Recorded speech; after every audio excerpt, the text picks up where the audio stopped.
ಎಲ್ಲ ಧ್ಯಾನ ಬಂಧುಗಳಿಗೆ, ಆತ್ಮ ಬಂಧುಗಳಿಗೆ ಅನಂತ ಕೋಟಿ ಕೋಟಿ ಪ್ರಣಾಮಗಳು. ಇಂದಿನ ಧ್ಯಾನ ಸ್ವಾಧ್ಯಾಯ ಸತ್ಸಂಗ ಕಾರ್ಯಕ್ರಮಕ್ಕೆ ತಮಗೆಲ್ಲರಿಗೂ ತುಂಬು ಹೃದಯದ ಸ್ವಾಗತ.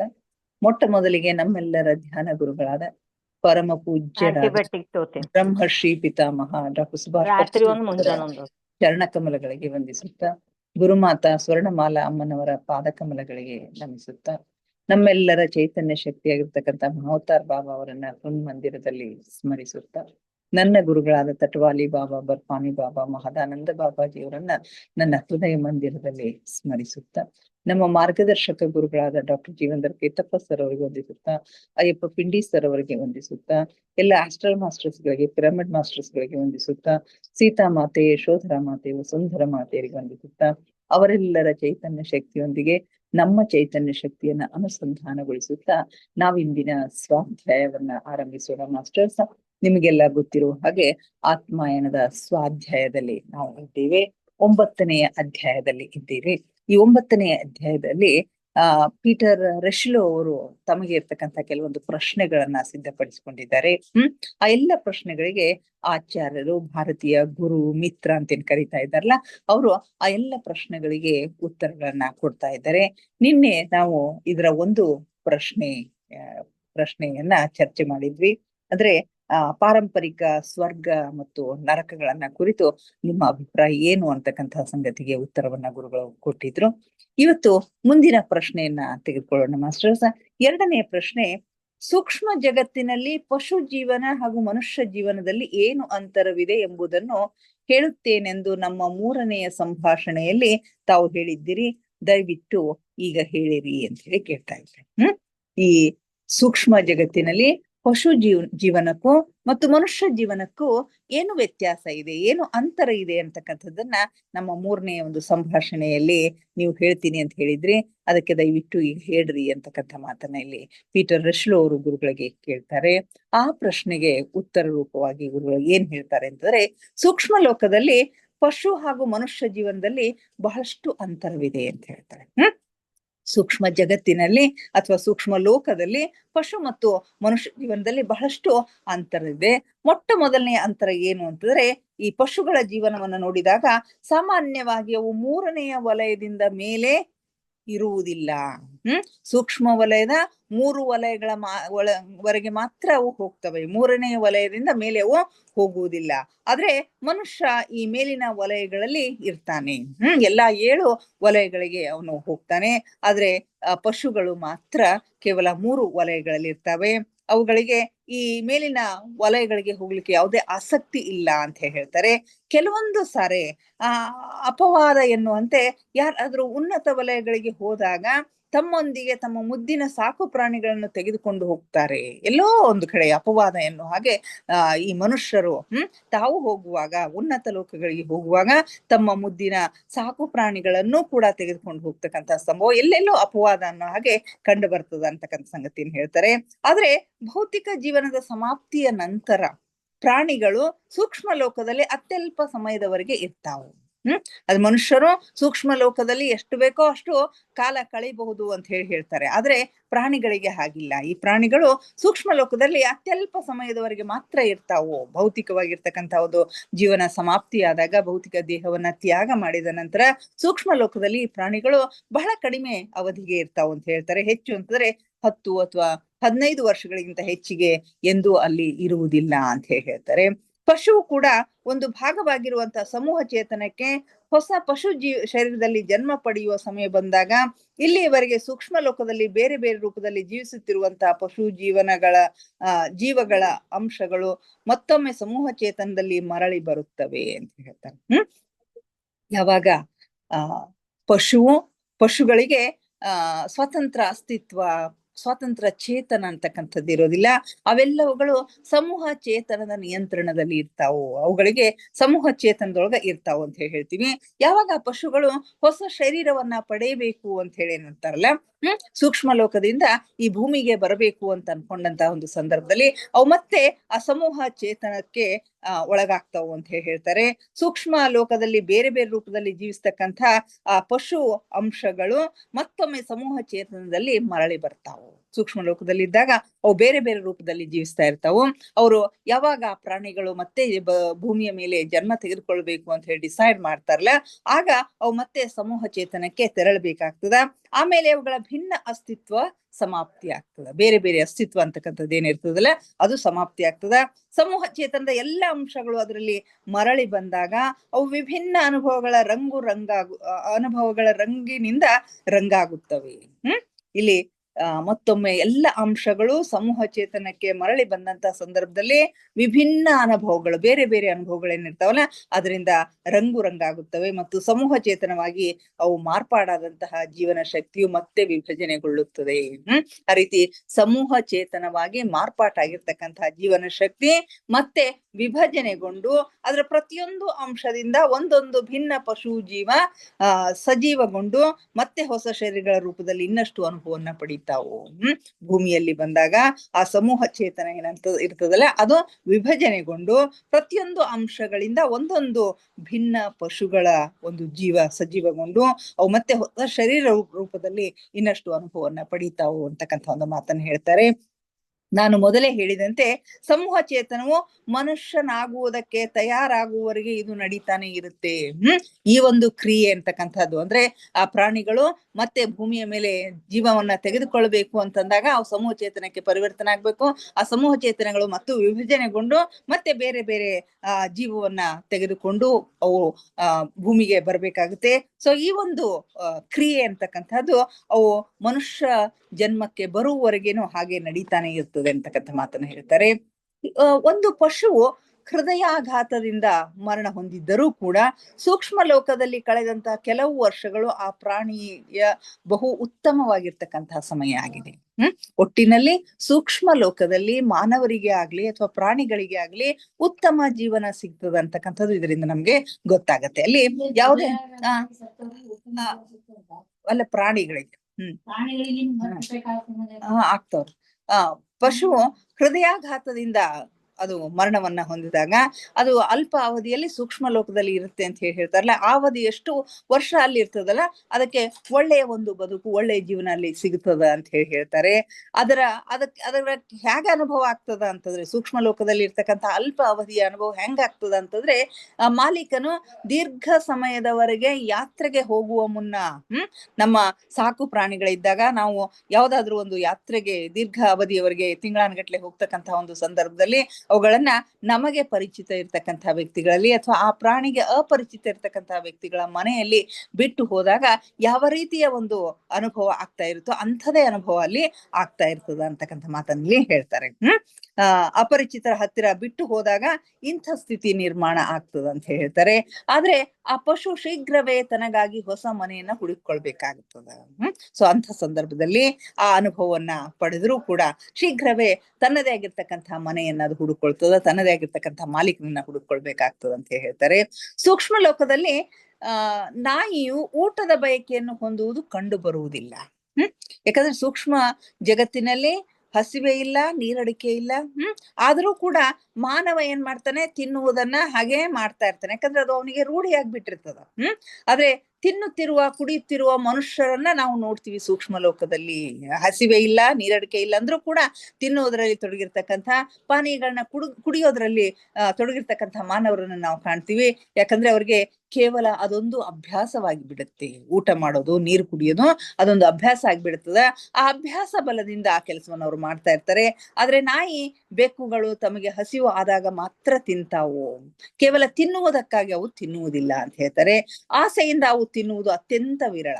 ಸೂಕ್ಷ್ಮ ಲೋಕದಲ್ಲಿ ಅವುಗಳಿಗೆ ಹಸಿವು ಆಗುವುದೇ ಇಲ್ಲ. ಆದ್ರಿಂದ ಅವು ಭೋಜನದ ಬಯಕೆಯನ್ನು ಹೊಂದುವುದೇ ಇಲ್ಲ ಅಂತ ಹೇಳ್ತಾರೆ. ಸೂಕ್ಷ್ಮ ಲೋಕದಲ್ಲಿ ಅವುಗಳಿಗೆ ಹಸಿವು ಆಗೋದೇ ಇಲ್ಲ, ಭೋಜನದ ಬಯಕೆಯನ್ನು ಅವರು ಹೊಂದುವುದೇ ಇಲ್ಲ ಅಂತಕ್ಕಂಥ ಮಾತನ್ನು ಹೇಳ್ತಾರೆ. ಇದು ಮನುಷ್ಯ ಮತ್ತು ಪ್ರಾಣಿಗಳಿಗೆ ಇರ್ತಕ್ಕಂಥ ಒಂದು ವ್ಯತ್ಯಾಸ.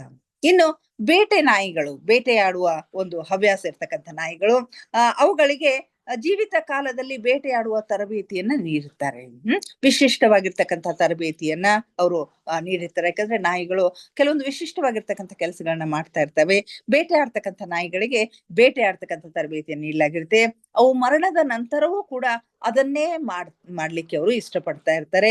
ಅದನ್ನೇ ಹುಡುಕ್ತಾ ಇರುವುದನ್ನ ಅವುಗಳ ಬೇಟೆಯನ್ನೇ ಹುಡುಕೋದೇ ಅವುಗಳ ವಿಚಾರ ಆಗಿರ್ತದ. ಆದ್ರಿಂದ ತಕ್ಷಣವೇ ಅವುಗಳ ಎದುರು ಬೇಟೆ ಪ್ರಕಟ ಆಗ್ತದ. ಯಾಕಂದ್ರೆ ಸೂಕ್ಷ್ಮ ಲೋಕ ಅಂತಂದ್ರೆ ಕಲ್ಪನಾ ಲೋಕ. ನಾವೇನು ವಿಚಾರ ಮಾಡ್ತೀವಿ, ಏನು ಆಲೋಚನೆ ಮಾಡ್ತೀವೋ ಅದು ಪ್ರತ್ಯಕ್ಷ ಆಗ್ಬಿಡ್ತದ. ಇಲ್ಲಿ ಬೇಟೆಯಾಡುವ ಒಂದು ಹವ್ಯಾಸ ಇರ್ತಕ್ಕಂಥ ನಾಯಿ ಮರಣದ ನಂತರ ಸೂಕ್ಷ್ಮ ಲೋಕದಲ್ಲಿ ಹೋದಾಗ್ಲೂ ಕೂಡ ಆ ಬೇಟೆಯ ಒಂದು ಹಂಬಲವನ್ನ ವ್ಯಕ್ತಪಡಿಸ್ತದ. ಆ ಆಲೋಚನೆಯನ್ನ ಅದು ಮನಸ್ಸಿನಲ್ಲಿ ತೆಗೆದುಕೊಂಡಾಗ ಎದುರಿಗೆ ಬೇಟೆ ಪ್ರತ್ಯಕ್ಷ ಆಗ್ಬಿಡ್ತದ. ನಾಯಿಯು ಒಮ್ಮೆಲೆ ಅದನ್ನು ಬೆನ್ನಟ್ಕೊಂಡು ಹೋಗ್ಬಿಡ್ತದ. ಅದು ಪ್ರತ್ಯಕ್ಷ ಆದಾಗ ಅದನ್ನ ಹಿಡಿಲಿಕ್ಕೆ ಅದನ್ನ ಬೆನ್ನಟ್ಕೊಂಡು ಹೋಗ್ಬಿಡ್ತದ. ನಾಯಿಯು ಅದನ್ನು ಹಿಡಿಯುತ್ತದೆಯೋ ಇಲ್ಲವೋ ಅನ್ನುವುದು ಅಷ್ಟೊಂದು ಮಹತ್ವದ್ದಲ್ಲ. ಇಲ್ಲಿ ನಾಯಿ ಅದನ್ನ ಹಿಡಿತದೋ ಅಥವಾ ಇಲ್ವೋ ಅಂತಕ್ಕಂಥದ್ದು ಮುಖ್ಯ ಅಲ್ಲ. ಯಾಕಂದ್ರೆ ಆ ಬೇಟೆಯು ಅವುಗಳ ವಿಚಾರದಿಂದ ಉತ್ಪನ್ನವಾಗಿರ್ತಕ್ಕಂಥದ್ದು. ಅವುಗಳನ್ನ ಸಾಮಾನ್ಯ ಅರ್ಥದಲ್ಲಿ ಕೊಲ್ಲುವುದು ಸಾಧ್ಯವಿಲ್ಲ. ಅಲ್ಲಿ ಸೂಕ್ಷ್ಮ ಲೋಕದಲ್ಲಿ ಆ ಪ್ರಾಣಿಗಳ ಬೇಟೆಯಾಡಿ ಕೊಲ್ಲುವುದು ಸಾಧ್ಯ ಇಲ್ಲ.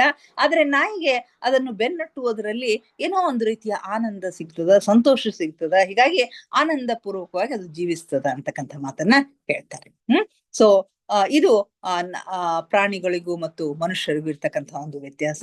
ಇನ್ನು ಒಬ್ಬ ಅಶ್ವ ಪ್ರೇಮಿಗೆ ಅಶ್ವಾರೋಹಣಕ್ಕೆ ಅತ್ಯಂತ ಪ್ರಿಯವಾಗಿರುವಂತಹ ಕುದುರೆಯೊಂದು ಬಹುಬೇಗನೆ ಸಿಗ್ತದ. ಕುದುರೆ ಸವಾರಿಯನ್ನ ಮಾಡ್ತಕ್ಕಂತಹ ವ್ಯಕ್ತಿ ತನ್ನ ಕುದುರೆ ಸವಾರಿಗಾಗಿ ಒಂದು ಒಳ್ಳೆಯ ಕುದುರೆಯನ್ನ ಅವನು ಪಡಿತಾನೆ. ಕುದುರೆ ಎಂದರೆ ಅಷ್ಟೇ ಪ್ರೀತಿ ಇರುವಂತಹ ಒಬ್ಬ ಯಜಮಾನನನ್ನು ಅದು ಹುಡುಕೊಳ್ತದ. ಅಲ್ಲಿ ಕುದುರೆನೂ ಇರ್ತದ. ಆ ಕುದುರೆ ಅಂದ್ರೆ ಬಹಳಷ್ಟು ಇಷ್ಟ ಆಗಿರ್ತಕ್ಕಂಥ ಒಬ್ಬ ಯಜಮಾನನನ್ನ ಅದು ಹುಡುಕೊಳ್ತದ.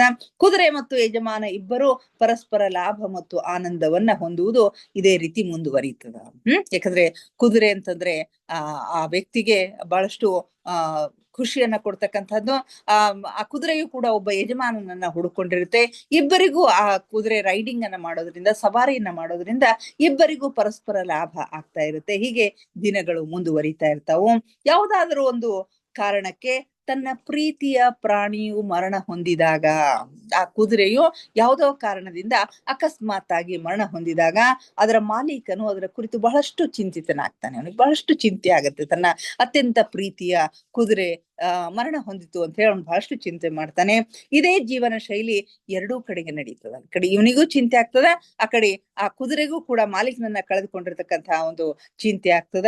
ರಾತ್ರಿ ಮಲಗಿರುವಾಗ ಈ ಚಿಂತೆ ಇನ್ನೂ ಹೆಚ್ಚಾಗ್ತದ. ಆ ಪ್ರಾಣಿಯು ತನ್ನ ಯಜಮಾನನ ಕರೆಯನ್ನು ಅನುಭವಿಸ್ತದ. ಆ ಪ್ರಾಣಿಗೆ ಇವನು ಅದನ್ನ ನೆನೆಸ್ಕೊಳ್ತಾ ಇರೋದು ಅವನಿಗೆ ಅನುಭವಕ್ಕೆ, ಆ ಪ್ರಾಣಿಗೆ ಅನುಭವಕ್ಕೆ ಬರ್ತಾ ಇರ್ತದ.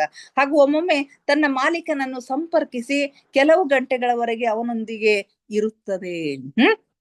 ಆ ಮಾಲೀಕನ ಒಂದು ಸಂಪರ್ಕವನ್ನ ಮಾಡ್ಕೊಂಡು ಅವನ ಜೊತೆಗೆ ಕೆಲವು ಗಂಟೆಗಳ ಕಾಲ ಕಳಿತಕ್ಕಂತಹ ಕೆಲಸವನ್ನು ಕೂಡ ಮಾಡ್ತಾ ಇರುತ್ತೆ. ದೌರ್ಭಾಗ್ಯವೆಂದರೆ ಅದು ಕಾಮ್ಯ ಸ್ಥಿತಿಯಲ್ಲ, ಅಂದ್ರೆ ಅದು ನಿಜವಾದ ಸ್ಥಿತಿಯಲ್ಲ. ಅದು ಒಂದು ಕಲ್ಪನೆಯಲ್ಲಿ ಆಗಿರ್ತಕ್ಕಂತಹ ಒಂದು ಭೇಟಿ ಅಂತ ಹೇಳ್ಬೋದು.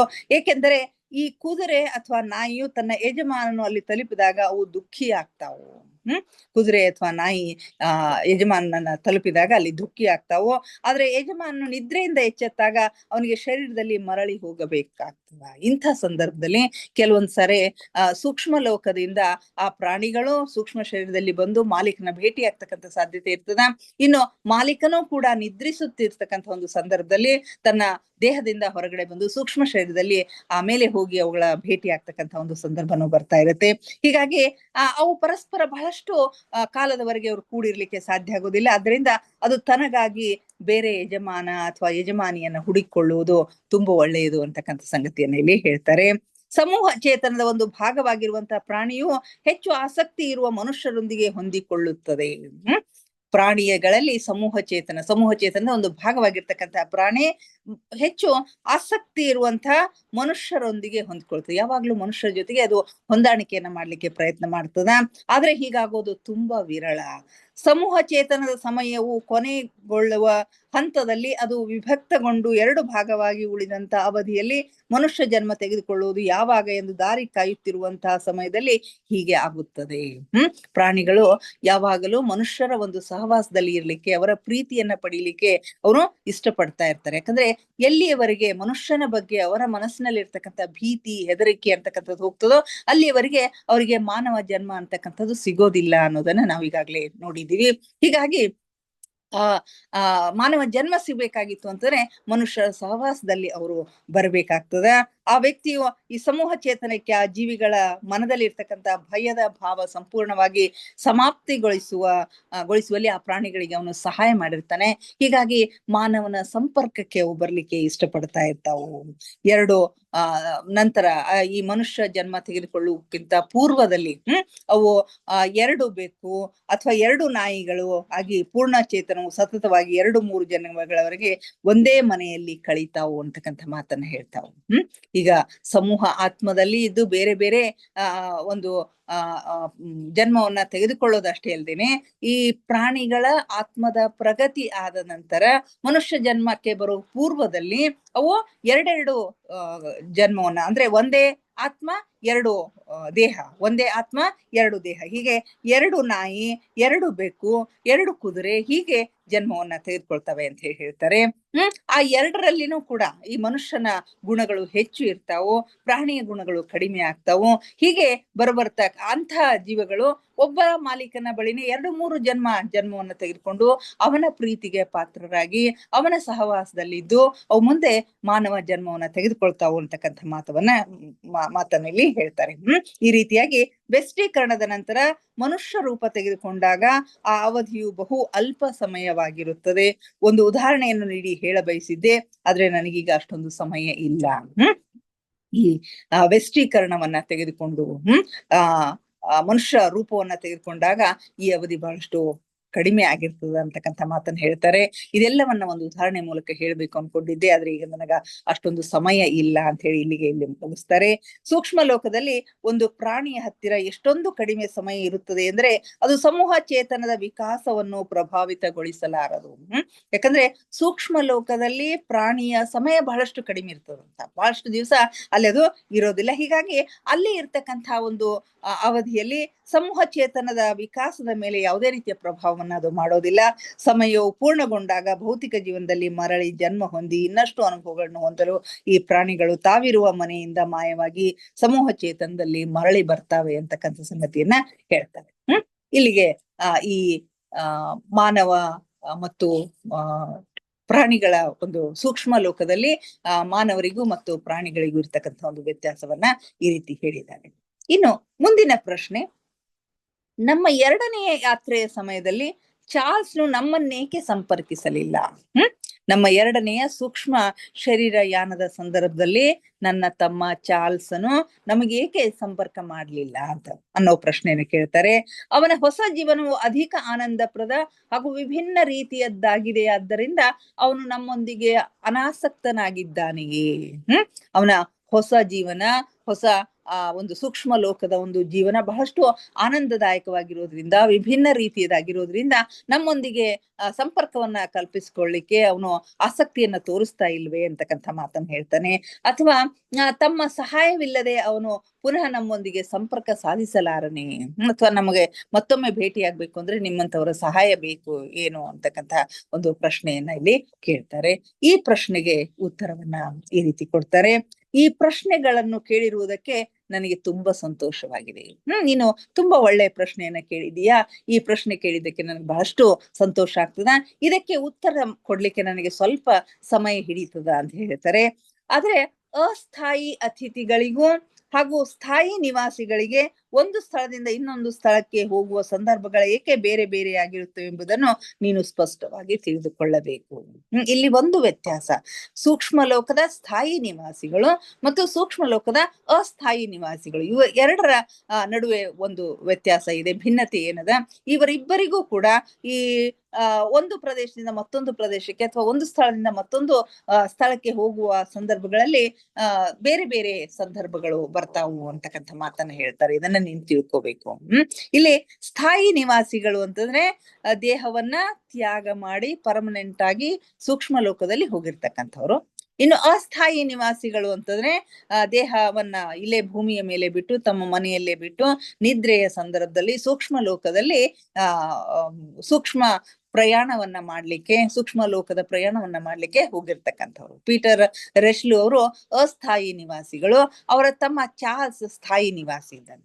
ಸೊ ಇವರಿಬ್ಬರು ಒಂದು ಸ್ಥಳದಿಂದ ಮತ್ತೊಂದು ಸ್ಥಳಕ್ಕೆ ಹೋಗ್ಬೇಕಾದಂತಹ ಸಂದರ್ಭಗಳಲ್ಲಿ ಸಂದರ್ಭಗಳು ಬೇರೆ ಬೇರೆ ಯಾಕೆ ಇರ್ತಾವು ಅಂತಕ್ಕಂಥದ್ದನ್ನ ನೀನು ಸ್ಪಷ್ಟವಾಗಿ ತಿಳ್ಕೊಬೇಕಾಗಿರ್ತಕ್ಕಂಥ ಅಗತ್ಯ ಇದೆ ಅಂತ ಹೇಳ್ತಾರೆ.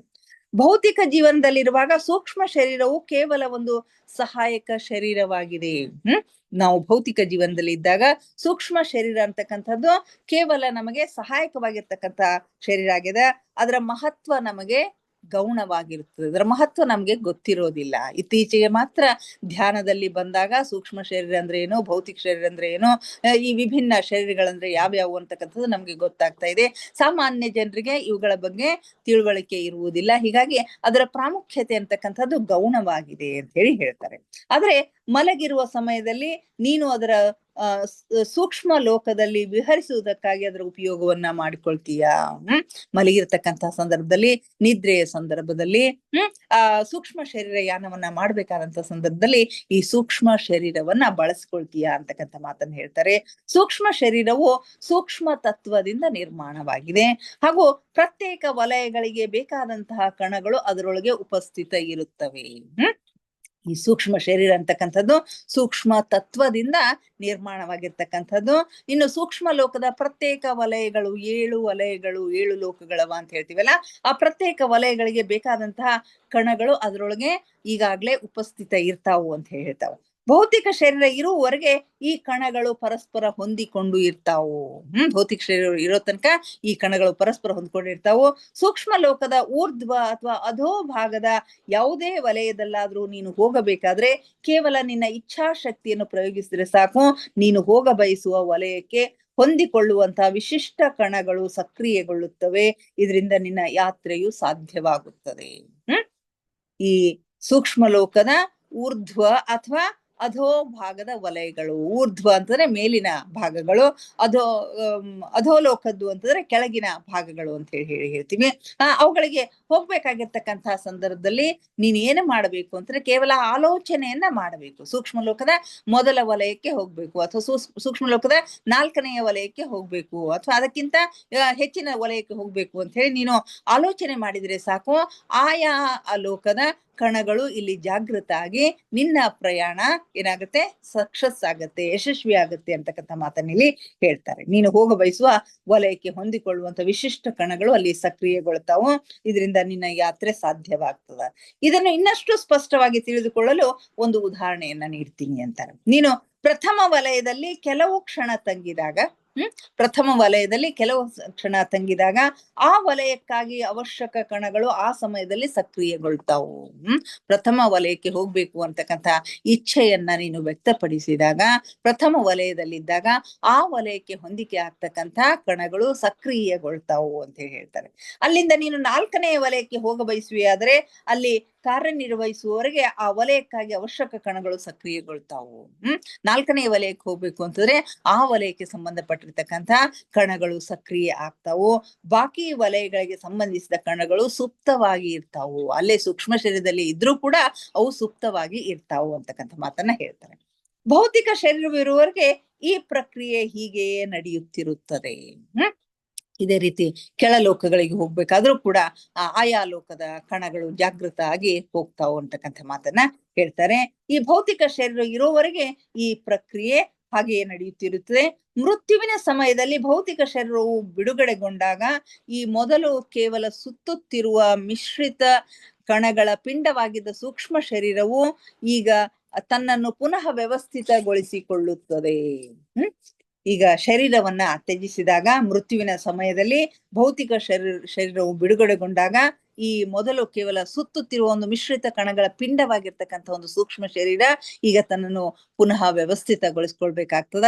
ಇದನ್ನು ಸರಿಯಾಗಿ ಅರ್ಥ ಮಾಡಿಕೊಳ್ಳಿಕ್ಕೆ ನೀನು ಪ್ರಯತ್ನ ಮಾಡಬೇಕು. ಇದಕ್ಕೆ ಒಂದು ಉದಾಹರಣೆ ಕೊಡ್ತಾರೆ. ಅದು ಹೇಗಿರುತ್ತೆ ಅಂದ್ರೆ, ಒಂದು ಕಿತ್ತಳೆಯ ಹಣ್ಣಿನಂತೆ ಆ ಸೂಕ್ಷ್ಮ ಶರೀರ ಅಂತಕ್ಕಂಥದ್ದು ಹೇಗಿರುತ್ತೆ, ಒಂದು ಕಿತ್ತಳೆ ಹಣ್ಣಿನಂತೆ. ಮೃತ್ಯುವಿನ ನಂತರ ಸೂಕ್ಷ್ಮ ಶರೀರವನ್ನು ಅಂಡಾಕಾರ ರೂಪದಲ್ಲಿ ನೀನು ಕಲ್ಪನೆ ಮಾಡ್ಕೋಬಹುದು. ಇದು ಅದರ ಬೀಜಕೋಶವಾಗಿದೆ. ಈ ಸೂಕ್ಷ್ಮ ಶರೀರದ ಒಂದು ಅಂಡಾಕಾರದಲ್ಲಿರ್ತಕ್ಕಂಥ ಒಂದು ಸೂಕ್ಷ್ಮ ಶರೀರದ ಒಂದು ಬೀಜಕೋಶ ಇದಾಗಿದೆ. ಅದರ ಮೇಲೆ 7 ವಿಭಿನ್ನ ಪದರಗಳು ಸುತ್ತಿಕೊಂಡಿವೆ ಅಂತ ಹೇಳ್ತಾವ. ಕಿತ್ತಳೆ ಹಣ್ಣಿನ ಮೇಲೆ ಯಾವ ರೀತಿ ಪದರ ಇರುತ್ತಲ್ಲ ಆ ರೀತಿ 7 ವಿಭಿನ್ನ ಪದರಗಳು ಅದ್ರ ಮೇಲೆ ಸುತ್ತಿಕೊಂಡಿವೆ. ಈ ಬೀಜಕೋಶವು ಸ್ಥಾಯಿ ಅಣುವಾಗಿದೆ. ಬೀಜಕೋಶ ಅಂತಕ್ಕಂಥದ್ದು ಸ್ಥಾಯಿ ಅಣು ಅಂತರಲ್ಲಿ ಪರ್ಮನೆಂಟ್ ಆಗಿ ಇರ್ತಕ್ಕಂಥದ್ದು. ಇದು ಸೂಕ್ಷ್ಮ ಹಾಗೂ ಮಾನಸ ಲೋಕಗಳ ಎಲ್ಲ ವಲಯಗಳೊಂದಿಗೆ ಸಂಬಂಧವನ್ನ ಹೊಂದಿದೆ. ಅದು ಸ್ಥಾಯಿ ಅಣು ಆಗಿರೋದ್ರಿಂದ ಆ ಸೂಕ್ಷ್ಮ ಲೋಕದ ಎಲ್ಲ 7 ವಲಯಗಳು ಮತ್ತು ಮಾನಸಿಕ ಲೋಕದ ಎಲ್ಲ ವಲಯಗಳಿಗೆ ಅದು ಸಂಬಂಧವನ್ನು ಹೊಂದಿದೆ. ಈ 7 ಪದರಗಳು ಸೂಕ್ಷ್ಮ ಲೋಕದ 7 ವಲಯಗಳೊಂದಿಗೆ ಸಂಪರ್ಕವನ್ನು ಹೊಂದಿರಲು ಸಾಧ್ಯವಾಗುವಂತಹ ತತ್ವಗಳಿಂದ ನಿರ್ಮಿತವಾಗಿವೆ. ಈ 7 ಪದರಗಳೇನವಲ್ಲ, ಈ 7 ಲೋಕದ ಸೂಕ್ಷ್ಮ ಲೋಕದ 7 ವಲಯಗಳ ಒಂದು ಸಂಪರ್ಕವನ್ನ ಹೊಂದಿರಲಿಕ್ಕೆ ಸಾಧ್ಯವಾಗಿರ್ತಕ್ಕಂಥದ್ದಾಗಿದೆ. ಈ ಕುರಿತು ನೀನು ಇಲ್ಲಿವರೆಗೆ ಅಲ್ಪ ಸ್ವಲ್ಪ ತಿಳಿದುಕೊಂಡಿರುವೆ. ಮೃತ್ಯು ಸಮಯದಲ್ಲಿ ತಾನು ನಿರ್ಮಿಸಿಕೊಂಡಂತಹ ತತ್ವವನ್ನು ಎಲ್ಲಕ್ಕಿಂತ ಹೊರಗಿನ ಬದಿಗೆ ಅತಿ ಹೆಚ್ಚಿನ ಘನ ಪದರು ಪ್ರಥಮ ವಲಯದ ಮೇಲೆ ಕಾರ್ಯನಿರ್ವಹಿಸಲು ಸಾಧ್ಯವಾಗುವಂತಹ ಕಣಗಳಿಂದ ಪುನಃ ವ್ಯವಸ್ಥಿತಗೊಳಿಸಿಕೊಂಡು ನಿರ್ಮಾಣಗೊಳ್ಳುತ್ತದೆ. ಮೃತ್ಯು ಸಮಯದಲ್ಲಿ ನಮ್ಮ ಮೇಲ್ಪದರು ಅತ್ಯಂತ ಘನವಾಗಿರ್ತಕ್ಕಂತಹ ಮೇಲ್ಪದರು ಬಿಡಲ್ಪಡುತ್ತೆ ಅಂತ ಹೇಳ್ತಾರೆ. ಅಲ್ಲಿ ಸಮಯದ ನಂತರ ನೀನು ಪ್ರಥಮ ವಲಯವನ್ನ ದಾಟಿ ದ್ವಿತೀಯ ವಲಯಕ್ಕೆ ಹೋದಾಗ ಆ ಹೊರಗಿನ ಪದರನ್ನ ನೀನು ಮತ್ತೆ ತ್ಯಜಿಸ್ತೀಯ. ಆ ಸಮಯದಲ್ಲಿ ದ್ವಿತೀಯ ವಲಯದಲ್ಲಿ ಅವಶ್ಯಕ ಅಣುಗಳು ಸಕ್ರಿಯ ಆಗ್ತಾವು ಹಾಗೂ ಅವು ಎಲ್ಲಕ್ಕಿಂತ ಮೇಲಿನ ಪದರಾಗಿ ರೂಪುಗೊಳ್ತಾವು. ಹಾಗೆ 3ನೇ ಲೋಕಕ್ಕೆ ಹೋಗ್ಬೇಕಾದಾಗ 2ನೆಯ ಒಂದು ಪದರು ಕಳಚಿಕೊಳ್ಳುತ್ತೆ. 3ನೇ ಲೋಕಕ್ಕೆ ಹೋಗ್ತೀವಿ. ನಂತರ 4ನೇ ಲೋಕಕ್ಕೆ ಹೋಗ್ಬೇಕಾದ್ರೆ 3ನೆಯ ಒಂದು ಪದರು ಕಳಚಿಕೊಳ್ಳುತ್ತೆ. ಹೀಗೆ ಪ್ರತಿಯೊಂದು ಪದರುಗಳು ಕಳಚಿಕೊಂಡು ಹೋಗ್ತಾವು. ನೀನು ಮೇಲಿನ ಸ್ತರಗಳಿಗೆ ಹೋದಂತೆ ಹೀಗೆ ಜರುಗುತ್ತಾ ಹೋಗುತ್ತೆ. ನೀನು ಮುಂದೆ ಹೋದಂತೆ ಹೊರಗಿನ ತ್ವಚೆಯು ತ್ಯಾಜ್ಯಗೊಳ್ಳುತ್ತಾ ಅದರ ಕೆಳಗಿನ ಪದರು ಸಕ್ರಿಯಗೊಳ್ಳುತ್ತಾ ಹೋಗುತ್ತದೆ. ಈಗ ನೀನು ಕೆಳಗೆ ಬರಲು ಇಚ್ಛಿಸಿದರೆ, ಈಗ ಮೇಲೆ ಹೋಗ್ಲಿಕ್ಕೆ ಇಚ್ಛಿಸಿದ್ರೆ ಒಂದೊಂದು ಪದರುಗಳು ಕಳಚಿಕೊಳ್ತಾ ಮೇಲೆ ಮೇಲೆ ಹೋಗ್ತಾರೆ. ಹಾಗೆ ನೀನು ಕೆಳಗೆ ಬರ್ಲಿಕ್ಕೆ ಇಚ್ಛಿಸಿದ್ರೆ, ಉದಾಹರಣೆಗೆ 4ನೇ ವಲಯದಿಂದ 1ನೇ ವಲಯಕ್ಕೆ ಬರಲು ಇಚ್ಛಿಸಿದರೆ ಸ್ಥಾಯಿ ನಿವಾಸಿಗೆ ಕಿತ್ತಳೆ ಬೀಜಕೋಶಗಳಲ್ಲಿರುವ ಅಣುಗಳಿಗೆ ಆದೇಶ ನೀಡಿ ಆ ಪರಿವರ್ತನೆಯನ್ನು ಮಾಡಿಸಬೇಕಾಗುತ್ತದೆ. ತಾನೇ ಮಾಡ್ಲಿಕ್ಕೆ ಆಗೋದಿಲ್ಲ. ಕೆಳಗಿನ ವಲಯಕ್ಕೆ 4ನೇ ವಲಯದಿಂದ 1ನೇ ವಲಯಕ್ಕೆ ಬರ್ಬೇಕಾಗಿರ್ತಕ್ಕಂಥ ಒಂದು ಸಂದರ್ಭದಲ್ಲಿ ಸ್ಥಾಯಿ ನಿವಾಸಿಗಳು ಅಂದ್ರೆ ಪರ್ಮನೆಂಟ್ ಆಗಿ ಸೂಕ್ಷ್ಮ ಲೋಕದಲ್ಲಿ ಇರ್ತಕ್ಕಂಥವ್ರು, ದೇಹ ತ್ಯಾಗ ಮಾಡಿ ಹೋಗಿರ್ತಕ್ಕಂಥವ್ರು, ಅವರು ಮತ್ತೆ ಕಿತ್ತಳೆಯ ಬೀಜಕೋಶಗಳಲ್ಲಿರ್ತಕ್ಕಂಥ ಅಣುಗಳಿಗೆ ಆದೇಶವನ್ನ ನೀಡಿ ಆ ಪರಿವರ್ತನೆಯನ್ನ ಮಾಡಿಸ್ಬೇಕಾಗಿದೆ. ಈಗ ನನಗೆ 4ನೇ ಲೋಕದಿಂದ ಕೆಳಗಿನ ಲೋಕಕ್ಕೆ ಹೋಗ್ಬೇಕಾಗಿದೆ. ಆ ಒಂದು ಏನು ಕ್ರಿಯೆ ನಡೀಬೇಕಾಗಿದೆಯೋ ಆ ಕ್ರಿಯೆಯನ್ನ ಮಾಡಿಸಿಕೊಡಿ ಅಂತ ಹೇಳಿ ಕೇಳ್ಬೇಕಾಗ್ತದೆ ಅಂತ ಹೇಳ್ತಾರೆ. ಇದಕ್ಕಾಗಿ ಬಹಳಷ್ಟು ಇಚ್ಛಾಶಕ್ತಿ ಅವಶ್ಯಕತೆ ಇದೆ. ಅಸ್ಥಾಯಿ ನಿವಾಸಿಗೆ ಅಷ್ಟು ಪರಿಶ್ರಮ ಪಡುವ ಅಗತ್ಯ ಇಲ್ಲ. ಸ್ಥಾಯಿ ನಿವಾಸಿಗಳಿಗೆ ಮಾತ್ರ ಇಲ್ಲಿ ಪರಿಶ್ರಮ ಪಡ್ಬೇಕಾಗ್ತದಂತ. ಅಸ್ಥಾಯಿ ನಿವಾಸಿಗಳಿಗೆ ಅಷ್ಟು ಪರಿಶ್ರಮ ಪಡ್ಬೇಕಾಗಿರ್ತಕ್ಕಂಥ ಅವಶ್ಯಕತೆ ಇಲ್ಲ. ಯಾಕಂದ್ರೆ ಅವರು ಈ ವಲಯಗಳಿಗೆ ಹೋಗಲು ಅಗತ್ಯವಾದ ಒಂದು ಮೇಲ್ಮೈ ಆವರಣವನ್ನು ತನ್ನ ಸೂಕ್ಷ್ಮ ಶರೀರದ ಮೇಲೆ ಪಡೆದುಕೊಂಡು ಬಂದಿರ್ತಾರೆ. ಅವರಿಗೆ ಅಸ್ಥಾಯಿ ನಿವಾಸಿಗಳು ಟೆಂಪರರಿ ಆಗಿ ಹೋಗಿರೋದ್ರಿಂದ ಅವರಿಗೆ ಅಗತ್ಯವಾಗಿರ್ತಕ್ಕಂಥ ಮೇಲ್ಮೈ ಆವರಣ ಸೂಕ್ಷ್ಮ ಶರೀರದಲ್ಲಿ ಈಗಾಗ್ಲೇ ಇರುತ್ತೆ ಅಂತಕ್ಕಂಥ ಮಾತನ್ನ ಹೇಳ್ತಾರೆ. 2ನೆಯ ಯಾತ್ರೆಯ ಸಮಯದಲ್ಲಿ ಚಾರ್ಲ್ಸ್ ಬರ್ಲಿಲ್ಲಬೇಕೆಂದು ನೀನು ಕೇಳ್ತೀಯ. ಚಾರ್ಲ್ಸ್ ನಮ್ಮ ಜೊತೆಗೆ ಯಾಕೆ ಬರ್ಲಿಲ್ಲ ನಮ್ಮ 2ನೇ ಸೂಕ್ಷ್ಮ ಶರೀರ ಯಾನದಲ್ಲಿ ಅಂತಕ್ಕಂಥ ಪ್ರಶ್ನೆಯನ್ನ ಕೇಳಿದ್ದೀಯಾ. ನಾನು ಅವನನ್ನು ಕರೆದಿರ್ಲೇ ಇಲ್ಲ, ಅದಕ್ಕಾಗಿ ಅವನು ಬರ್ಲಿಲ್ಲ. 2ನೆಯ ಸೂಕ್ಷ್ಮ ಶರೀರ ಯಾನದ ಸಂದರ್ಭದಲ್ಲಿ ನಾವು ಅವನನ್ನ ಕರೀಲಿಲ್ಲ, ಅವನು ಬರ್ಲಿಲ್ಲ. ಹೀಗೆ ನಾವು ಯಾತ್ರೆಗೆ ಹೋಗಲಿದ್ದೇವೆ ಎನ್ನುವುದು ಅವನಿಗೆ ಗೊತ್ತಿರ್ಲಿಲ್ಲ. ನಾವು 2ನೇ ಬಾರಿ ಸೂಕ್ಷ್ಮ ಶರೀರಯಾನಕ್ಕೆ ಹೋಗ್ತಾ ಇದ್ದೀವಿ ಅನ್ನೋದು ಗೊತ್ತಿರ್ಲಿಲ್ಲ. ಚಾರ್ಲ್ಸ್ ನಾನು ನಾವು ಜೊತೆಗೂಡಿಸಿಕೊಂಡಿದ್ದರೆ ಅವನಿಗೆ ಈ ಎಲ್ಲ ವ್ಯವಸ್ಥೆಯನ್ನು ಕುರಿತು ನಾನು ತಿಳಿಸಿ ಹೇಳಬೇಕಾಗ್ತಾ ಇತ್ತು. ಯಾಕಂದ್ರೆ ಚಾರ್ಲ್ಸ್ ಸೂಕ್ಷ್ಮ ಲೋಕದ ಸ್ಥಾಯಿ ನಿವಾಸಿಯಾಗಿದ್ದಾನೆ. ಮತ್ತೆ ಈಗ ಪೀಟರ್ ರಶ್ಲಿ ಅವರು ಅಸ್ಥಾಯಿ ನಿವಾಸಿಗಳಾಗಿದ್ದಾರೆ. ಒಂದು ವೇಳೆ ಅವನನ್ನ ನಮ್ಮ ಜೊತೆ ಕರ್ಕೊಂಡು ಹೋಗ್ಬೇಕಾಗಿತ್ತು ಅಂತಂದ್ರೆ ಈ ಎಲ್ಲ ವಿಷಯಗಳ ಕುರಿತು ನಾವು ಅವನಿಗೆ ಹೇಳಬೇಕಾಗ್ತಾ ಇತ್ತು. ಅವನು ಇದಕ್ಕೆ ತಯಾರಾಗಿ ನಮ್ಮ ಹತ್ತಿರ ಬರಬೇಕಾಗುತ್ತಿತ್ತು ಎಂಬುದನ್ನ ನೀನೀಗ ಅರ್ಥ ಮಾಡಿಕೊಳ್ಳಬಲ್ಲೆ. ಕೆಲವು ದಿನಗಳವರೆಗೆ ನಿನ್ನನ್ನು ಭೇಟಿ ಆಗಲಾರದಷ್ಟು ಅವನೇನು ಅಲ್ಲಿಯ ಜೀವನದಲ್ಲಿ ಬ್ಯುಸಿಯಾಗಿಲ್ಲ. ನಿನ್ನನ್ನು ಭೇಟಿ ಆಗಲಾರದಷ್ಟು ಅವನೇನು ಬ್ಯುಸಿಯಾಗಿಲ್ಲ. ಆದ್ರೆ ಸೂಕ್ಷ್ಮ ಲೋಕದಲ್ಲಿರುವ ಸಾಮಾನ್ಯ ಮನುಷ್ಯನೊಬ್ಬ ಸುಮ್ಮನೆ ಅಕಾರಣವಾಗಿ ಅಲ್ಲಿ ಇಲ್ಲಿ ಸುಳಿದಾಡೋದಿಲ್ಲ. ಸೂಕ್ಷ್ಮ ಲೋಕದಲ್ಲಿರ್ತಕ್ಕಂಥ ಪರ್ಮನೆಂಟ್ ನಿವಾಸಿಗಳೇನಿರ್ತಾರಲ್ಲ ಅವರು ಸುಮ್ನೆ ಅಲ್ಲಿ ಇಲ್ಲಿ ಸುಳಿದಾಡಂಗಿಲ್ಲ. ಅವನು ಮರಣ ಹೊಂದಿದ ಮೇಲೆ ನೀನು ಅವನನ್ನು ಭೇಟಿಯಾಗಲು ಬಯಸಿದಂತೆ ಅವನು ಭೌತಿಕ ಜಗತ್ತಿನ ಜನರೊಂದಿಗೆ ಬೆರೆಯಲು ಮೇಲೂ ಬಯಸುವುದಿಲ್ಲ. ನೀನು ಹೇಗೆ ನಿನ್ನ ತಮ್ಮನನ್ನ ಭೇಟಿಯಾಗ ಬಯಸಿದ್ಯಾ, ಅದೇ ರೀತಿ ಅವನು ಈ ಭೌತಿಕ ಜೀವನದಲ್ಲಿರ್ತಕ್ಕಂಥ ಜನರನ್ನ ಭೇಟಿಯಾಗ್ಲಿಕ್ಕೆ ಅವನು ಬಯಸೋದಿಲ್ಲ. ಯಾವುದೇ ಸಹಾಯವಿಲ್ಲದೆ ಚಾರ್ಲ್ಸ್ ನಮ್ಮನ್ನು ಭೇಟಿಯಾಗುವುದು ಸಾಧ್ಯವಿಲ್ಲವೇ ಎಂದು ನೀನು ಕೇಳಿದ್ಯಾ. ಇನ್ನೊಂದು ಪ್ರಶ್ನೆ, ಯಾವುದೇ ಸಹಾಯ ಇಲ್ಲದೆ, ಗುರುವಿನ ಸಹಾಯ ಇಲ್ಲದೇನೆ ನಮ್ಮನ್ನ ಭೇಟಿಯಾಗ್ಲಿಕ್ಕೆ ಸಾಧ್ಯ ಇಲ್ಲವೇನೋ ಅಂತಕ್ಕಂಥ ಪ್ರಶ್ನೆಯನ್ನು ಕೇಳಿದೀಯಾ. ಅವನು ಭೇಟಿ ಆಗಬಹುದಾಗಿತ್ತು. ಅವನು ಖಂಡಿತ ನಮ್ಮನ್ನ ಭೇಟಿ ಆಗ್ಬಹುದಾಗಿತ್ತು. ನಮ್ಮ ಕುರಿತು ಅವನು ಶಕ್ತಿಶಾಲಿಯಾಗಿ ಆಲೋಚಿಸಿದ್ರೆ ಅದು ನಮ್ಗೆ ತಿಳಿತಾ ಇತ್ತು. ಆ ಇಚ್ಛೆಯನ್ನೇ ಅವನು ವ್ಯಕ್ತಪಡಿಸ್ಲಿಲ್ಲ. ನಮ್ಮನ್ನ ಭೇಟಿ ಆಗ್ಬೇಕು ಅಂತಕ್ಕಂಥ ಒಂದು ಇಚ್ಛೆಯನ್ನ ಅವನು ಪ್ರಕಟಗೊಳಿಸ್ಲಿಲ್ಲ. ಹೀಗಾಗಿ ಅದು ನಮ್ಗೆ ಗೊತ್ತಾಗ್ಲಿಲ್ಲ, ಅವನು ಭೇಟಿ ಆಗ್ಲಿಲ್ಲ ಅಂತ ಹೇಳ್ತಾರೆ. ಅವನು ಬಯಸಿದ್ದರೆ ಪ್ರತಿ ರಾತ್ರಿ ನಿನ್ನ ಬೆಡ್ರೂಮ್ ನಲ್ಲಿ ನಿನಗಾಗಿ ದಾರಿ ಕಾಯಬಹುದಾಗಿತ್ತು. ಒಂದು ವೇಳೆ ಅವನು ಬಯಸಿದ್ದ ಅಂತಂದ್ರೆ ಸ್ವತಃ ನಿನ್ನ ಬೆಡ್ರೂಮ್ಗೆ ಬಂದು ಪ್ರತಿ ದಿವಸ ನಿನ್ನ ದಾರಿ ಕಾಯ್ತಾ ಅವನು ಕೂಡ್ಬಹುದಾಗಿತ್ತು. ನೀನು ಶರೀರದಿಂದ ಹೊರ ಬರುತ್ತಿದ್ದಂತೆ ನಿನ್ನ ಜೊತೆ ಬರುವ ಇಚ್ಛೆಯನ್ನು ಅವನು ವ್ಯಕ್ತಪಡಿಸಬಹುದಾಗಿತ್ತು. ನೀನು ನಿದ್ರೆಯಲ್ಲಿದ್ದಾಗ ಶರೀರದಿಂದ ಹೊರ ಬರುತ್ತಲೇ ನಿನ್ನ ಜೊತೆಗೆ ಅವನು ತಿರುಗಾಡ್ಲಿಕ್ಕೆ ಆ ಇಚ್ಛೆಯನ್ನು ವ್ಯಕ್ತಪಡಿಸಿಕೊಳ್ಳಬಹುದಾಗಿತ್ತು. ಆದ್ರೆ ಅವನು ಹಾಗೇನು ಮಾಡ್ಲಿಲ್ಲ. ಅವನೇನು ಸಂಕೇತಗಳನ್ನ ನೀಡಲಿಲ್ಲ. ಆದ್ದರಿಂದ ಕೆಲವು ದಿನಗಳಿಂದ ಅವನು ಈಗ ಬಹಳಷ್ಟು ಬ್ಯುಸಿ ಆಗಿದ್ದಾನೆ ಅಂತ ಹೇಳ್ಬಹುದು. ಈಗ ತಾನೇ ಮರಣ ಹೊಂದಿದ ಒಂದು ಹುಡುಗಿಯೊಂದಿಗೆ ಅವನು ಆಕರ್ಷಿತನಾಗಿದ್ದಾನೆ. ಅವಳಿಗೆ ಅಲ್ಲಿಯ ಎಲ್ಲವನ್ನ ಪರಿಚಯ ಮಾಡಿಕೊಡೋದ್ರಲ್ಲಿ ಅವನು ನಿರತನಾಗಿದ್ದಾನೆ. ಆ ಮೂಲಕ ಅವನು ಅಲ್ಲಿ ತನಗೆಷ್ಟು ತಿಳಿದಿದ ಅಂತಕ್ಕಂಥದ್ದನ್ನ ಪ್ರಮಾಣೀಕರಿಸಿಕೊಳ್ಳಿಕ್ಕೂ ಕೂಡ ಅವನು ಪ್ರಮಾಣೀಕರಿಸಿಕೊಳ್ಳಬೇಕಾಗಿದೆ ಅಂತ ಹೇಳ್ತಾರೆ.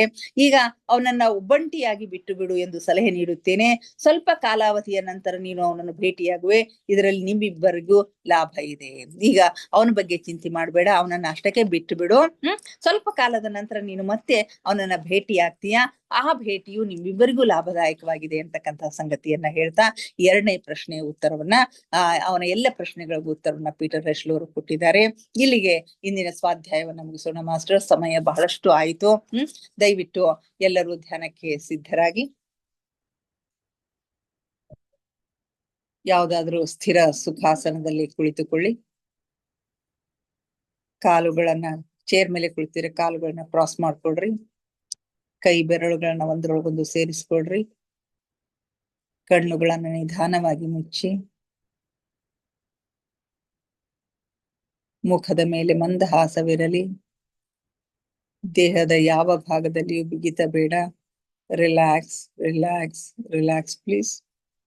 ಮೊಟ್ಟ ಮೊದಲಿಗೆ ನಮ್ಮೆಲ್ಲರ ಧ್ಯಾನ ಗುರುಗಳಾದ ಪರಮ ಪೂಜ್ಯರಾದ ಬ್ರಹ್ಮರ್ಷಿ ಪಿತಾಮಹ ಡಾಕ್ಟರ್ ಸುಭಾಷ್ ಪತ್ರಿಜಿಯವರ ಚರಣ ಕಮಲಗಳಿಗೆ ವಂದಿಸುತ್ತ, ಗುರುಮಾತಾ ಸ್ವರ್ಣಮಾಲಾ ಅಮ್ಮನವರ ಪಾದ ಕಮಲಗಳಿಗೆ ನಮಿಸುತ್ತ, ನಮ್ಮೆಲ್ಲರ ಚೈತನ್ಯ ಶಕ್ತಿಯಾಗಿರ್ತಕ್ಕಂಥ ಮಹಾವತಾರ್ ಬಾಬಾ ಅವರನ್ನ ನನ್ನ ಹೃನ್ಮಂದಿರದಲ್ಲಿ ಸ್ಮರಿಸುತ್ತ, ನನ್ನ ಗುರುಗಳಾದ ತಟವಾಲಿ ಬಾಬಾ, ಬರ್ಫಾನಿ ಬಾಬಾ, ಮಹದಾನಂದ ಬಾಬಾಜಿಯವರನ್ನ ನಮ್ಮ ಹೃದಯ ಮಂದಿರದಲ್ಲಿ ಸ್ಮರಿಸುತ್ತ, ನನ್ನ ಮಾರ್ಗದರ್ಶಕ ಗುರುಗಳಾದ ಡಾಕ್ಟರ್ ಜೀವಂದರ್ ಕೇತಪ್ಪ ಸರ್ ಅವರಿಗೆ ವಂದಿಸುತ್ತ, ಅಯ್ಯಪ್ಪ ಪಿಂಡಿ ಸರ್ ಅವರಿಗೆ ವಂದಿಸುತ್ತ, ಎಲ್ಲ ಆಸ್ಟ್ರಲ್ ಮಾಸ್ಟರ್ಸ್ ಗಳಿಗೆ, ಪಿರಮಿಡ್ ಮಾಸ್ಟರ್ಸ್ ಗಳಿಗೆ ವಂದಿಸುತ್ತ, ಸೀತಾ ಮಾತೆ, ಯಶೋಧರ ಮಾತೆ, ವಸುಂಧರ ಮಾತೆಯರಿಗೆ ವಂದಿಸುತ್ತ, ಅವರೆಲ್ಲರ ಚೈತನ್ಯ ಶಕ್ತಿಯೊಂದಿಗೆ ನಮ್ಮ ಚೈತನ್ಯ ಶಕ್ತಿಯನ್ನ ಅನುಸಂಧಾನಗೊಳಿಸುತ್ತಾ ನಾವಿಂದಿನ ಧ್ಯಾನವನ್ನ ಆರಂಭಿಸೋಣ ಮಾಸ್ಟರ್ಸ್. ನಮ್ಮ ಈ ಧ್ಯಾನಕ್ಕೆ ಅವರೆಲ್ಲರನ್ನು ಆತ್ಮಪೂರ್ವಕವಾಗಿ ಆಹ್ವಾನಿಸೋಣ. ಅವರೆಲ್ಲರೂ ಜ್ಯೋತಿ ಸ್ವರೂಪದಲ್ಲಿ ಬಂದು ನಮ್ಮ ಜೊತೆಗೆ ಕುಳಿತು ಧ್ಯಾನಿಸುತ್ತಿದ್ದಾರೆ ಎಂದು ಭಾವಿಸಿಕೊಳ್ಳುತ್ತಾ ನಾವಿಂದಿನ ಧ್ಯಾನವನ್ನ ಆರಂಭಿಸೋಣ ಮಾಸ್ಟರ್ಸ್. ಕೇವಲ ಸಹಜ ಶ್ವಾಸದ ಮೇಲೆ ಗಮನ. ಪ್ರಕೃತಿ ಸಹಜವಾದ ಉಸಿರಾಟವಿರಲಿ. ಒಳ ಹೋಗುವ ಉಸಿರು, ಹೊರ ಬರುವ ಉಸಿರನ್ನು ಏಕಧಾರಿಯಾಗಿ ನಿರಂತರವಾಗಿ ಗಮನಿಸಿ ಮಾಸ್ಟರ್ಸ್.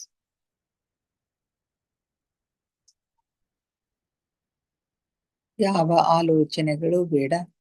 ಆಲೋಚನೆಗಳು ಬಂದರೆ ಅವುಗಳನ್ನ ಬದಿಗೆ ಸರಿಸಿ ಮತ್ತೆ ಉಸಿರಾಟದ ಮೇಲೆ ನಿಮ್ಮ ಗಮನವನ್ನ ಕೇಂದ್ರೀಕರಿಸಿ ಮಾಸ್ಟರ್ಸ್. ಒಂದೊಂದು ಉಸಿರು ನಿಮ್ಮ ಗಮನಕ್ಕೆ ಬಾರದೆ ಹೋಗದಿರಲಿ. ಯಾವಾಗ ನಿಮ್ಮ ಗಮನ ಸಂಪೂರ್ಣವಾಗಿ ಉಸಿರಾಟದ ಮೇಲೆ ಇರುತ್ತದೆಯೋ ಆಗ ಆಲೋಚನೆಗಳು ಶೂನ್ಯವಾಗುತ್ತವೆ, ಮನಸ್ಸು ಶಾಂತವಾಗುತ್ತದೆ, ಧ್ಯಾನ ಸಿದ್ಧಿಸುತ್ತದೆ.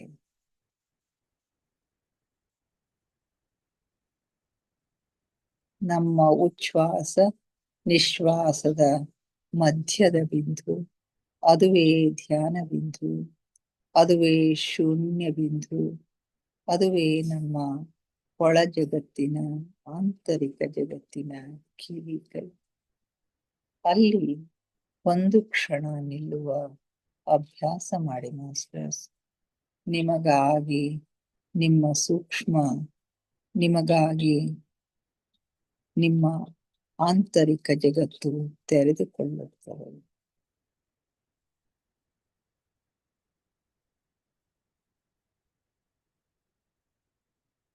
ಆಲಿಸಿ ಆಲಿಸಿ ಸೂಕ್ಷ್ಮನಾದಗಳನ್ನು, ಸೂಕ್ಷ್ಮ ಸ್ವರಗಳನ್ನು ಆಲಿಸಿ. ಜೀರುಂಡೆಯ ನಾದವನ್ನು ಆಲಿಸಿ, ಘಂಟಾನಾದವನ್ನು ಆಲಿಸಿ, ಓಂಕಾರನಾದವನ್ನು ಆಲಿಸಿ. ನೀವೆಷ್ಟು ಸೂಕ್ಷ್ಮಗಳನ್ನು ಆಲಿಸಲು ಸಮರ್ಥರಾಗುತ್ತೀರೋ ಅಷ್ಟು ನಿಮ್ಮ ಒಳ ಜಗತ್ತಿನ ಆಗುಹೋಗುಗಳು, ಮೇಲು ಜಗತ್ತಿನ ಆಗುಹೋಗುಗಳು ನಿಮ್ಮ ಗಮನಕ್ಕೆ ಸ್ಪಷ್ಟವಾಗಿ ಗೋಚರಿಸುತ್ತವೆ ಮಾಸ್ಟರ್ಸ್. ಧ್ಯಾನಿಯಾದವನು ಆಲಿಸುವುದನ್ನ ಅಭ್ಯಾಸ ಮಾಡಬೇಕು.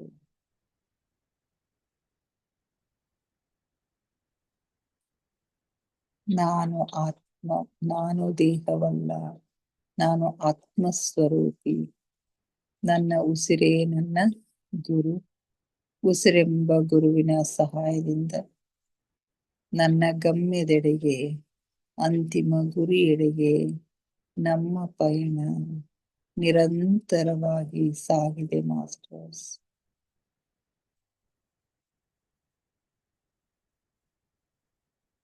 ಧ್ಯಾನ ಆಳವಾಗ್ತಾ ಇದೆ, ಉಸಿರು ನಿಧಾನವಾಗ್ತಾ ಇದೆ. ಉಸಿರು ನಿಧಾನವಾಗುತ್ತಾ ನಿಧಾನವಾಗುತ್ತಾ ಚಿಕ್ಕದಾಗುತ್ತಾ ಚಿಕ್ಕದಾಗುತ್ತಾ ನಮ್ಮ ಭ್ರೂ ಮಧ್ಯದಲ್ಲಿ ಸ್ಥಿರಗೊಳ್ತಾ ಇದೆ. ಅಲ್ಲಿ ನಮ್ಮ ಆಜ್ಞಾ ಚಕ್ರ ಆಕ್ಟಿವೇಟ್ ಆಗ್ತಾ ಇದೆ. ಹಲವು ಬಣ್ಣಗಳು, ಹಲವು ದೃಶ್ಯಗಳು ನಮಗಾಗಿ ತೆರೆದುಕೊಳ್ಳುತ್ತಿವೆ ಮಾಸ್ಟರ್ಸ್. ಅನುಭವಿಸಿ. ಅಲ್ಲಿ ಏನು ಕಾಣ್ತದೆಯೋ ಅದನ್ನು ಗಮನವಿಟ್ಟು ನೋಡಿ ಮಾಸ್ಟರ್ಸ್.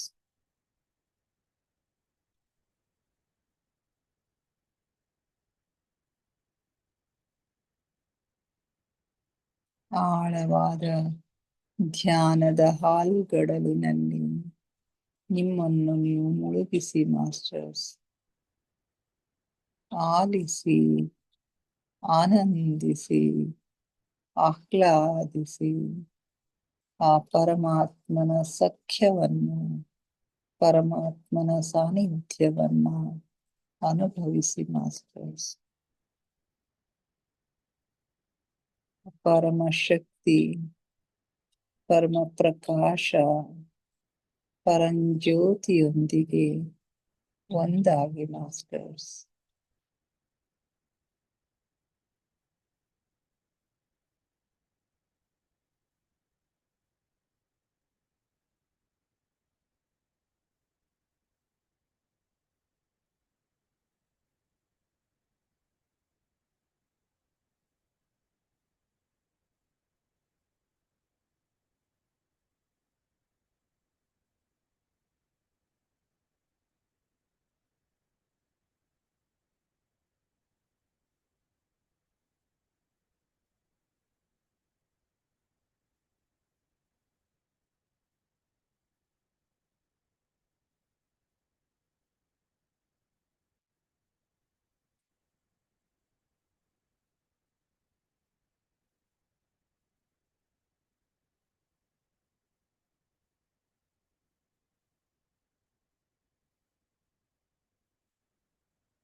ಹ್ಮ್.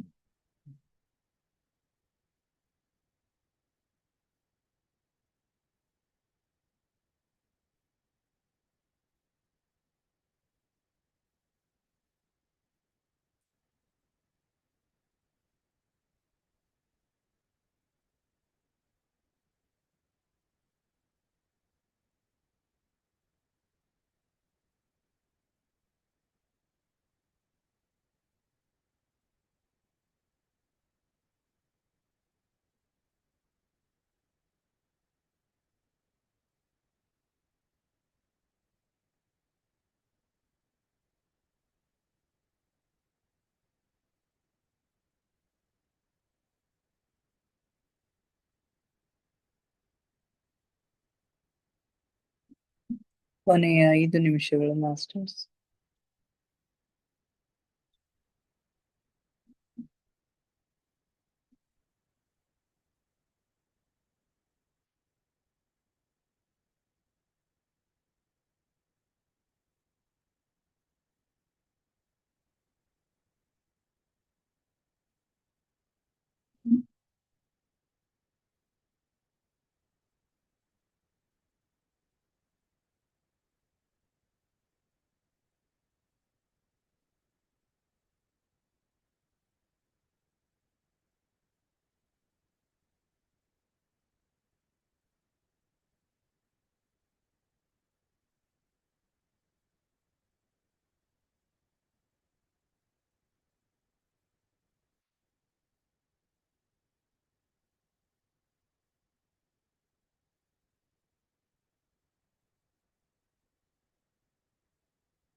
ಕೊನೆ 2 ನಿಮಿಷಗಳು ಮಾಸ್ಟರ್ಸ್.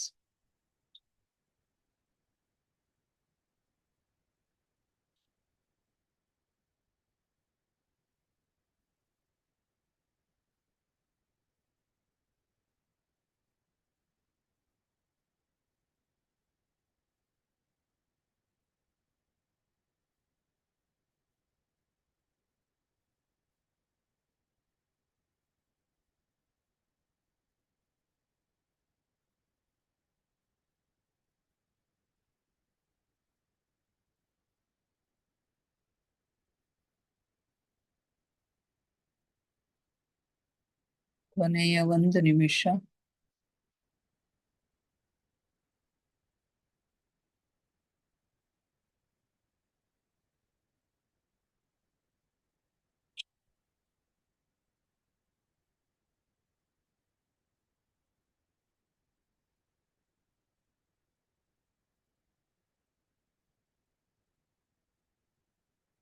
Thirty seconds.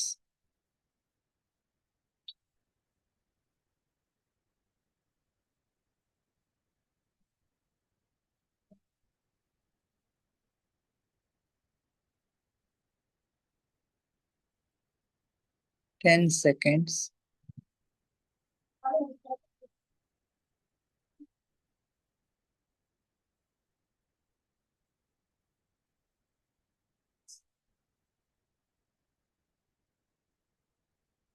5, 4, 3, 2, 1, 0.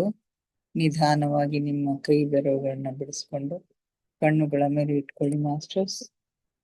5 seconds.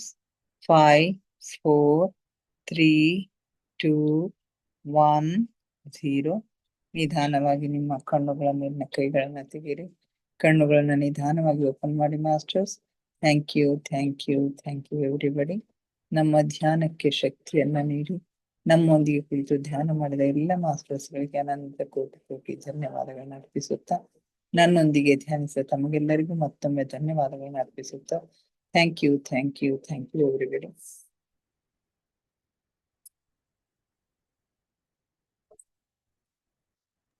ಯಾರಾದ್ರೂ ಏನಾದ್ರು ಶೇರ್ ಮಾಡ್ಕೊಳ್ತೀರಿ ಮಾಡ್ಕೊಡ್ರಿ. ಹಲೋ. ಹಲೋ. ಹಾ ಮೇಡಮ್ ಪ್ರಶ್ನೆ ಹೇಳಿ. ಉತ್ತರ ಇನ್ನ ಅವರಿ ಮೇಡಮ್ ನಾಳೆನು ಏನಂದ್ರಿ ಮೇಡಮ್? ಪ್ರಶ್ನೆಗಳು ಉತ್ತರಗಳು ಇನ್ನ ನಾಳೆನು ಅವರಿ ಅದಾವ್ರಿ ಮೇಡಮ್. ಇದು ದೊಡ್ಡದ್ರಿ ಚಾಪ್ಟರ್, ಭಾಳ ಅಷ್ಟವ್ರಿ ಪ್ರಶ್ನೆಗಳು. ಅದೇ ಅಂದ್ರೆ ಇಂಟ್ರೆಸ್ಟಿಂಗ್ ಅದ. ಅದಕ್ಕೆ ಇಂಟ್ರೆಸ್ಟಿಂಗ್, ಭಾಳ ರೂಪದಾಗನು ಮತ್ತೆ ನಾವು ಇಷ್ಟೊಂದು ಕಲಿತೀವಿ. ಭಾಳ ಇಂಟ್ರೆಸ್ಟಿಂಗ್ ಅದಾವ್ರಿ ಮೇಡಮ್. ಇದ್ರೊಳಗೆ ಎಲ್ಲಾನು ಭಾಳ ಚಲೋ ಚಲೋ ಪ್ರಶ್ನೆಗಳವ್ರಿ ಮುಂದೆ. ಪಕ್ಷಿಗಳದೇ ನೋಡ್ರಿ ಹೆಂಗದ ಪಾಪ. ಹೌದೌದ್ರಿ, ಕರೆಕ್ಟ್ ಅದ್ರಿ. ಅವಕ್ಕ ಮನುಷ್ಯನ್ ಪ್ರೇಮ ಸಿಕ್ಕ್ರ ಅವಾಗ ಅವು ಮನುಷ್ಯ ರೂಪ ಜನ್ಮ ತಾಳಿಕ್ ಸಾಧ್ಯ ಅದ ಅಂತ ಮೊದಲೇ ಶಾಸ್ತ್ರದಾಗ ಹೇಳಿದ್ರಿ. ಹೌದ್ರಿ. ಮಾನವನ ಸಂಪರ್ಕಕ್ಕ ಬರೋ ತನಕ ಇದು ನಡೀತದ ಪ್ರಕ್ರಿಯೆ ಹಂಗೆ ಪಶುಗಳಿಗೆ. ಅದಕ್ಕೆ ಪ್ರಾಣಿಗಳಿಗೆ ಪ್ರೀತಿ ಮಾಡ್ಬೇಕು ಅನ್ನೋದು ಅದಕ್ಕೆ ಅಂತ ಹೇಳ್ತಾರೆ. ಹೌದೌದ್ರಿ, ಹೌದ್ರಿ ಮೇಡಮ್. ಎರಡು ದೇಹ ಒಂದ್ ಆತ್ಮ ಇವೆಲ್ಲ ಎಷ್ಟು ಚಿತ್ರ ಹಾ ಬರ್ತಾವ್ರಿ ಅವ್ರದ್ದು. ಬರ್ತಾವಂತ್ರಿ, ಒಂದ್ ಆತ್ಮ ಎರಡೆರಡಾಗಿ ಬರ್ತಾವಂತ. ಆಮೇಲೆ ಒಬ್ಬನ ಮಾಲೀಕನ ಬಗ್ಗೆ 2-3 ಜನ್ಮ ತಗೋತಾವಂತ, ತಗೊಂಡ್ ಅವ್ನ ರೀ. ಪ್ರೀತಿಗೆ ಪಾತ್ರರಾಗಿ ಯಾಕಂದ್ರ ಆಮೇಲೆ ಹೌದು ಜನ್ಮಕ್ ಬರ್ತಾವಂತ. ಎಷ್ಟು ನಾವು ಅವಕ್ಕ ಪ್ರೀತಿ ತೋರಿಸ್ತೀವಿ, ಮಾನವನ ಸಂಪರ್ಕ ಸಿಕ್ಕಂಗ ಮಾನವನ ಅರ್ಥ ಕೆಲವು ನೋಡ್ರಿ ಎಷ್ಟು ಎಲ್ಲಾ ತಿಳಿತಿರ್ತಾವ ನೋಡ್ರಿ. ಕೆಲವು ನಾಯಿಗಳು, ಕೆಲವು ಆಕಳುಗಳು, ಅದೆಲ್ಲಾನು ಮನುಷ್ಯರಿಗೆ ಎಲ್ಲಾ ತಿಳಿದಂಗ ಇದು ಮಾಡ್ತಿರ್ತಾವಲ್ಲ. ಹೌದು ಹೌದ್ರಿ. ಹಂಗಾಗಿ ನೆಕ್ಸ್ಟ್ ಅವ್ರಕ್ಕ ಮಾನವ ಜನ್ಮ ಸಿಗ್ತದಂತ್ರಿ.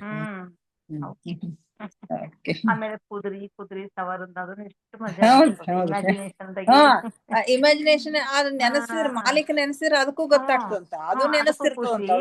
ಅದನ್ನು ಈ ಕಡೆ ಬಂದು ಭೇಟಿ ಆಗ್ತಿರ್ತದಂತ, ಇವನು ಆ ಕಡೆ ಹೋಗಿ ಭೇಟಿ ಆಗ್ತಿರ್ತಾನಂತ. ವಿಜಯಲಕ್ಷ್ಮಿ ಮೇಡಮ್ ಇದ್ರ ಬಹಳ ಆಶ್ಚರ್ಯ ಪಡ್ತೀರಿ. ಇಲ್ಲ, ಅವ್ರು ಮಧ್ಯಾಹ್ನದಾಗ ಬರ್ಲಾಕತ್ತಾರ್ರಿ ಈಗ. ಮಧ್ಯಾಹ್ನ ಜಾಸ್ತಿ ಅಲ್ಲೇ ಕನ್ವೀನಿಯಂಟ್ ಆಗಿದೆ. ಅಲ್ಲಿ ಇದು ಮಾಡ್ಲಾಕತ್ತಾರ. ಇದೇ ಟಾಪಿಕ್ ಇವತ್ತಲ್ಲಿ ಮಧ್ಯಾಹ್ನ ಇತ್ರಿ ಮೇಡಮ್? ಇತ್ರಿ ಮೇಡಮ್, ಇತ್ರಿ. ಈಗ ಸೇಮೆ ನಡದದ್ರಿ ಈಗ ಅಲ್ಲಿ ಇಲ್ಲಿ. Okay madam, okay, thank you. Hello Sarojini madam. Hello madam, ಅವ್ರ ಧ್ಯಾನದಿಂದ ಹೊರಗ್ ಬಂದಿರಾ ಇಲ್ಲ? ಬಂದ್ರಿ ಮೇಡಮ್. ಬಂದಿರಿ. Hello madam. ಹೇಳ್ರಿ ಮೇಡಮ್. ಚೆನ್ನಾಗಿದೆ ಮೇಡಮ್ ಸ್ವಾಧ್ಯಾಯ. ಚೆನ್ನಾಗಿದ್ದೀರಿ ಮೇಡಮ್. ತುಂಬಾ ನಮ್ಗೇನು ಸಂಶಯ ಅದಾವ ಅವೆಲ್ಲಾ ಪ್ರಶ್ನೆಗಳದಾವ. ಅದಾವ್ರಿ ಪ್ರಶ್ನೆಗಳದಾವ್ರಿ. ನಮಗೇನು ಸಂಶಯ ಬರ್ತದ ಅವೆಲ್ಲಾ ಪ್ರಶ್ನೆಗಳನ್ನು ಅದಾವ. ಪ್ರಶ್ನೆಗಳದಾವ, ಅದಕ್ ಹಂಗೆ ಉತ್ತರನು ಅದಾವು. ಇದೇ ಸ್ವಲ್ಪ ಸಮೂಹ ಆತ್ಮದ್ದು ಅದೆಲ್ಲ ಮೊದ್ಲ್ ಜರ ತಿಳ್ಕೊಲಿಕ್ ಸ್ವಲ್ಪ ನಮ್ಗೂ ಕಷ್ಟ ಆಯ್ತು.